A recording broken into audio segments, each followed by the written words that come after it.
In the 1980s, whilst the Cold War raged and the world tethered on the brink of nuclear annihilation, one man, the President of the United States, seems fixated on a threat from beyond the Soviet missiles.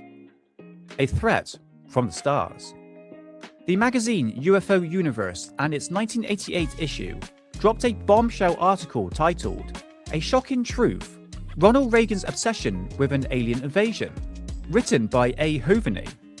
It pulled back the curtains on Reagan Wilson's apparent fascination with extraterrestrials and how he believed an alien invasion could help unite humanity.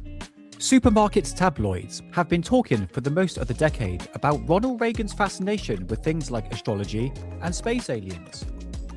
Little attention was paid in the matter. After all, the stuff was paid in the tabloids. Nobody sane is supposed to believe in them. Yet truth is becoming stranger than fiction. It started with whispers. Reagan, the former Hollywood actor, and a lifelong love for science fiction. But this went deeper. The article reveals how Reagan repeatedly brought up the idea of an alien threat in major speeches and private talks. First, during December the 4th of 1985, speech at Fallston High School in Maryland.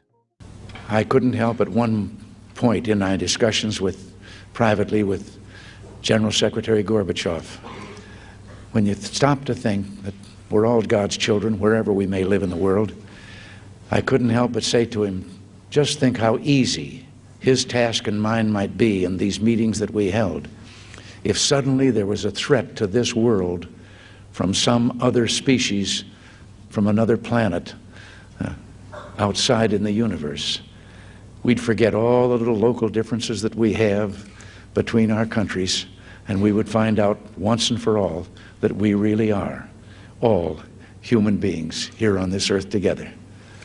Well, I don't suppose we can wait for some alien race to come down and threaten us, but I think that between us we can bring about that realization. How easily his task and mind might be in these meetings. If suddenly there was a threat to this world from some other species, from another planet outside the universe, we would forget all the little local differences and find out for once and for all that we are really all human beings here on this earth together. The media called it the Space Invaders flap, but Reagan wasn't joking. He repeated the theme over and over again. In 1987, addressing the United Nations General Assembly, he mused, "In our obsession with antagonisms of the moment, we often forget how much unites all the members of humanity. Perhaps we need some outside universal threat to make us recognize this common bond. I occasionally think how quickly our differences worldwide would vanish if we were facing an alien threat from outside this world. And yet, I ask you, is not an alien force already among us? What could be more alien to the universal aspirations of our peoples than war and the threat of war?" Perhaps we need some outside universal threat to make us realize this common bond. I think occasionally how quickly our differences worldwide would vanish if we were facing an alien threat from outside this world. And in Chicago, at the National Strategic Forum in May of 1988. But I've often wondered, what if all of us in the world discovered that we were threatened by a power from outer space, from another planet? Wouldn't we all of a sudden find that we didn't have any differences between us at all? We were all human beings, citizens of the world, and wouldn't we come together to fight that particular threat? But I've often wondered, what if all of us in the world discovered that we were threatened by a power from outer space, from another planet? Wouldn't we all of a sudden find that we didn't have any differences between us at all? Except for one headline, printed in the tabloids, the president's remark that was made in response to the question, "Do you think that this is the most important need in international relations?" Reagan replied, "I've often wondered, what if all of us in the world discovered that we were threatened by a power from outer space?" The article points out that this wasn't just a one-off. Reagan raised it again privately to Gorbachev in 1985. Reportedly, asking if the Soviets would join forces against an extraterrestrial invader, Gorbachev agreed.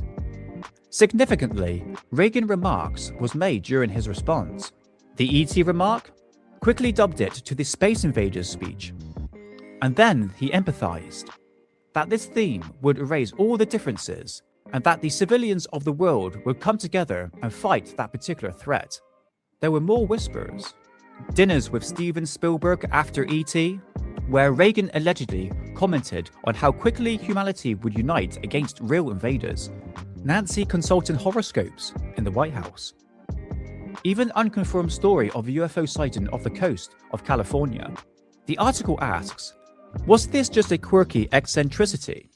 Or did Reagan know something deeper, perhaps classified UFO secrets that was fueled by his obsession? It concludes that there is an unconfirmed story. Reagan wondered aloud, don't you think that the United States and the Soviet Union would come together? Shevardnadze said yes, and it wouldn't need our defense minister to meet, he added. Ronald Reagan left office, but his words linger. In a divided world, he imagined a common enemy, not from Moscow, but from the cosmos. Was it just a fantasy, or was it foresight? Today, as governments release more documents and even congressional hearings, the skies remain full of unanswered questions. One can't help but wonder, what if Reagan was right? What if the only thing that could truly unite us is a threat from the beyond? In the end, perhaps the greatest invasion isn't outer space after all. It's the one that forces us to look up and finally see ourselves as one fragile species, staring into the same infinite night and deep into the cosmos. The question remains, was Reagan ahead of his time, or simply a dreamer who believed in the stars held the key to the peace on Earth?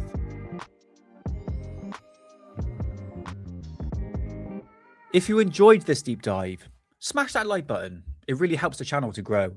And if you are as hooked on ufology as I am, hit that like button.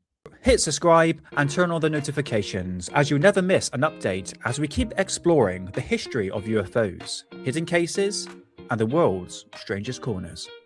Thanks so much for watching, everyone. Stay open-minded and stay curious, and I'll catch you very soon right here on Alien Addict.